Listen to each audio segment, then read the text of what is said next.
আজকের খুতবার আলোচ্য বিষয়ে সূরা নূরের দুটি আয়াত থেকে একটু কম। এই আয়াতগুলোতে এমন এক মূলনীতি আলোচনা করা হয়েছে যার দ্বারা আমরা শুধু বিবাহ নামক প্রতিষ্ঠানটিকে বুঝব না, বরং সমাজে কিভাবে মানুষকে বিবাহ বন্ধনে আবদ্ধ করা যায় তাও বুঝব।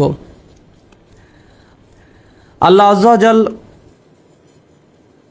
যার চেয়ে কেউ বেশি অলঙ্কারপূর্ণ ভাষায় কথা বলে না, অল্প কিছু শব্দের মাধ্যমেই তিনি এই বিষয়টাকে চমৎকারভাবে তুলে ধরেছেন যে কিভাবে মুসলিম কমিউনিটি এবং মুসলিম পরিবারগুলো তাদের ছেলে মেয়েদের বিয়ে দেওয়ার বিষয়টি চিন্তা করবে।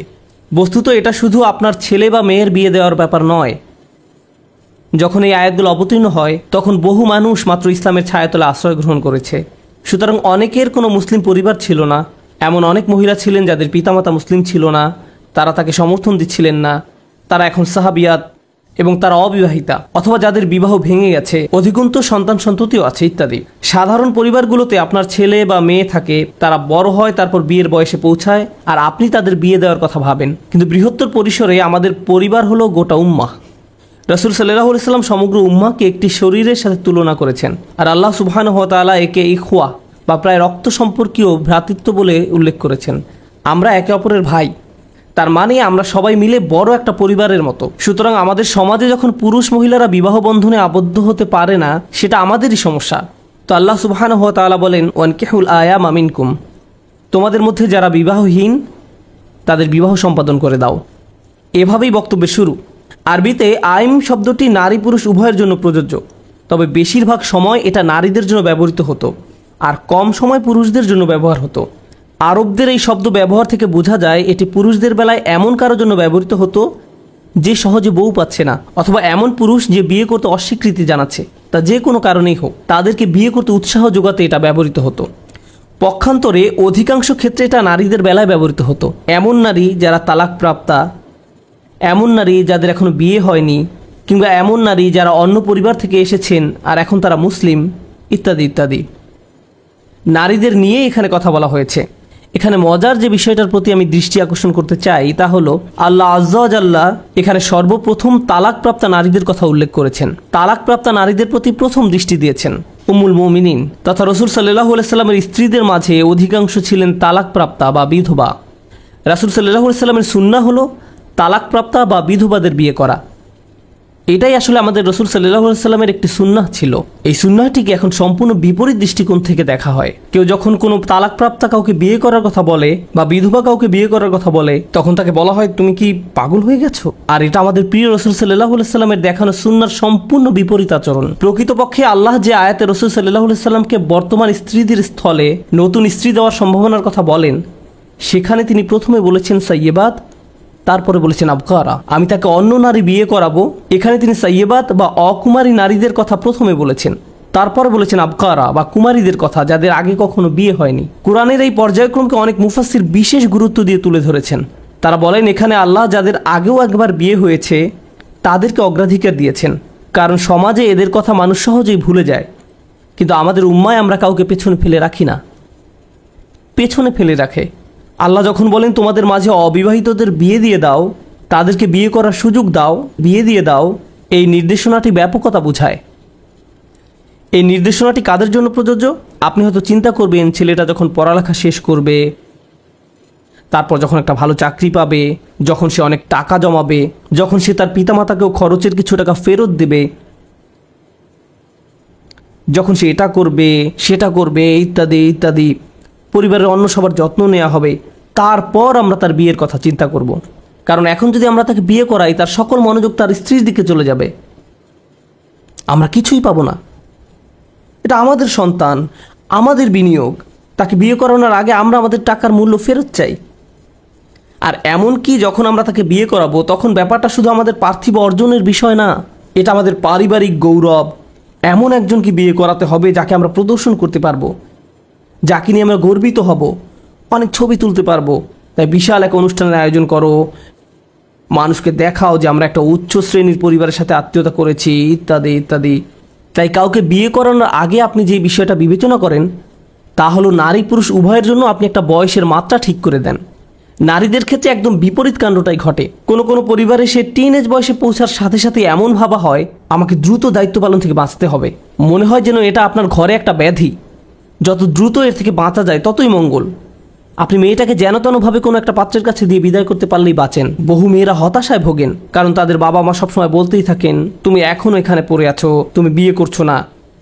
আর অন্যদিকে যুবক ছেলেরা বিয়ে করতে চায় আর তাদের বাবা মা বলতে থাকে তুমি এখনো বিয়ের জন্য প্রস্তুত নও। লক্ষ্য করুন কোরআনের আয়াত আমাদের কি বলে, ওয়াসসালিহিনা মিন ইবাদিকুম ওয়া ঈমানিকুম, এবং তোমরা তোমাদের দাস দাসীদের মধ্যে যারা সৎকর্মপরায়ণ তাদেরও বিয়ে দাও। তখনকার সমাজে দাস দাসীরা ছিল, তাদের বলতে গেলে কোনো টাকা পয়সাই ছিল না।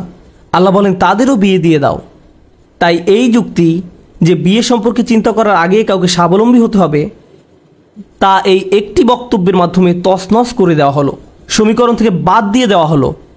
যে বিষয়গুলো বিবেচনায় আনতে হবে তা হলো প্রথমত তারা কি বিয়ের বয়সে পৌঁছেছে, আর দ্বিতীয়ত সালেহীন বা ভালো মানুষ। ভালো মানে তাদের আল্লাহর সাথে সম্পর্ক ভালো এবং তারা পরিণত, তারা প্রস্তুত। এই হলো সালেহীনা মিন ইবাদিকুম ওয়া ঈমাইকুমের ব্যাখ্যা। তারপর আল্লাহ এর সাথে যোগ করে আরও বলেন, কারণ এখনও বহু মানুষ এই বিষয়টাকে গুরুত্বপূর্ণ মনে করে, ইয়াকুনু ফুকারা ইউগনিহুমুল্লাহু মিন ফাদলিহ, তারা যদি নিঃস্ব হয় তবে আল্লাহ নিজ অনুগ্রহে তাদেরকে সচ্ছল করে দেবেন। কারণ টাকা পয়সার বিষয়টা আল্লাহ নিকট ক্ষুদ্র সমস্যা, তবে আল্লাহ নিজ অনুগ্রহে তাদেরকে সচ্ছল করে দেবেন।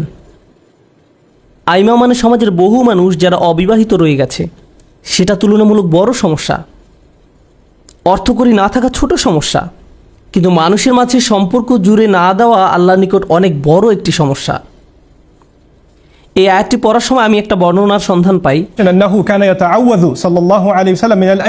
রাসূল সাল্লাল্লাহু আলাইহি সাল্লাম এমন সমাজ থেকে আল্লাহর নিকট আশ্রয় চাইতেন যেখানে প্রচুর অবিবাহিত মানুষ রয়েছে। তিনি উম্মার এমন অবস্থা হওয়া সম্পর্কে উদ্বিগ্ন ছিলেন যেখানে প্রচুর অবিবাহিত মানুষ থাকবে আর তারা এটা নিয়ে সুখী থাকবে। আসলে এই অবস্থায় তারা সুখী নয়, আর অন্যজনের বেলায় যে বিয়ে করতে চাচ্ছে তাকে বিয়ে করতে দিচ্ছে না। তখন সেই ছেলে বা মেয়ে বলে যা ঠিক আছে আমি আর বিয়েই করব না, একা থাকবো। যখন কেউ বলে আমি একা থাকবো, তার অর্থ এই নয় যে আমি ফেরেশতার মতো থাকবো। নিঃসংকোচে বলতে গেলে আমরা জানি এর মানে কি। একজন 30 বছরের যুবক যে কিনা একজন প্রফেশনাল, ভালো টাকা উপার্জন করেন, অন্যদিকে 28 বছরের এক মেয়ে যে লেখাপড়া শেষ করেছে এখনো অবিবাহিতা, তার মানে এই না যে তাদের কোনো আকাঙ্ক্ষা জাগ্রত হয়নি, পাপ করার সুযোগ তৈরি হয়নি, বা তার আগের দিনের মদিনার মানুষদের মতো ধার্মিক জীবনযাপন করে।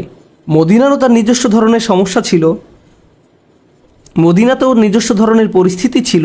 আপনি যদি মনোযোগ দিয়ে রাসূল সাল্লাল্লাহু আলাইহি সাল্লামের জীবনী পড়েন তাহলে দেখবেন সাহাবীদের জীবনে বিভিন্ন ঘটনা ঘটেছে। মাত্র আজ সকালে আমি এক সাহাবীর ঘটনা পড়ছিলাম, যিনি কোনো এক কারণে মক্কায় গিয়েছিলেন, আর সেখানে তার জাহিলি যুগের এক মেয়ে বন্ধু ছিল। আরবি বর্ণনায় যে শব্দটি ব্যবহার করা হয়েছে তা হলো খালিলা, মেয়ে বন্ধু, তার মুসলিম হওয়ার আগের জীবনের। তো মেয়েটি তাকে দেখতে পেল আর বলল তুমি কি আবার আমার সাথে নির্জনে থাকতে চাও? তখন সেই সাহাবী রাদিয়াল্লাহু তাআলা আনহু বললেন সম্ভব না, তোমার আর আমার মাঝে ইসলাম এসে গেছে। তখন মেয়েটি রেগে গেল এবং সে তার ভাই বন্ধুদের ডেকে তাকে মারধর করতে উদ্যত হলো। সাহাবী বললেন ঠিক আছে, আমাদের জন্য একটাই পথ আছে, তা হলো আমাকে তোমার বিয়ে করতে হবে। মেয়েটি বলল ঠিক আছে, আমাকে বিয়ে করো।